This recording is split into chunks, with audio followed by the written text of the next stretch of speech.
আজকে ভাবলাম বিছানার চাদর আর বালিশের কাভারগুলো একটু ধুয়ে দেব।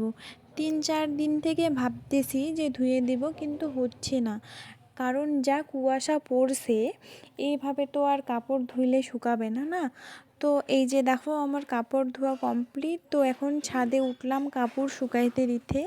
আর আমাদের এই ছাদের সিঁড়িটা আছে না, একটু খাড়া টাইপের, উঠতে প্রবলেম হয় কারণ জায়গা একটু শর্ট। তো ওইদিকে দেখো, লেপগুলো ভালো করে শুকাইতে দিয়ে দিছি। তারপর আমার কাপড় শুকানো দেওয়া কমপ্লিট। তারপর নিচে আসলাম।